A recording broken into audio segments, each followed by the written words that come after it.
Donald Trump won the New Hampshire primary, as most people expected, with most of the votes counted. He had about 55% of the vote, and Nikki Haley, his last remaining competitor, had about 44% of the vote. Nikki Haley came out to speak first on Tuesday night, vowed to fight on, said this race is not over, insisted that she would keep going into the next primary, which is in South Carolina in about a month, and that is Nikki Haley's home state. Most Americans do not want a rematch between Biden and Trump.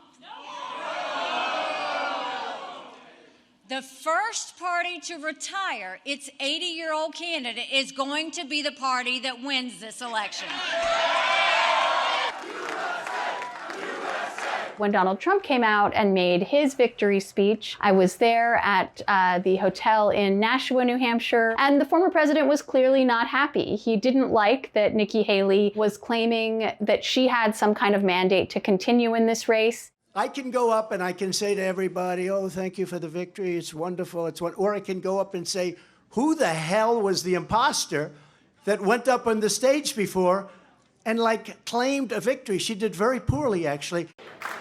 New Hampshire was really seen as Haley's last stand in this race. There's going to be a lot of calls for her to drop out of the race. There's going to be a lot of calls from leading Republicans saying New Hampshire was her high water mark, saying she can't expect to do any better in South Carolina, and in fact will probably do worse. If you can't win a primary, you can't win the race.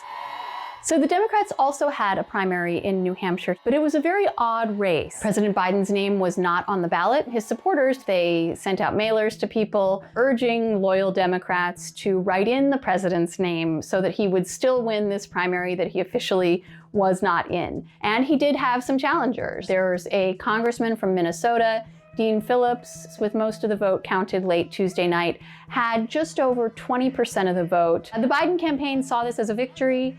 They issued a statement mostly highlighting Trump's victory, urging Democrats to start focusing on the general election, claiming it's clear that Trump will be the Republican nominee. One thing we saw in the exit polls out of New Hampshire is nearly 20% of Republican voters said they were not prepared to support Trump as the nominee. He also did not win independents. So there are some warning signs in this New Hampshire vote for Donald Trump as a general election candidate.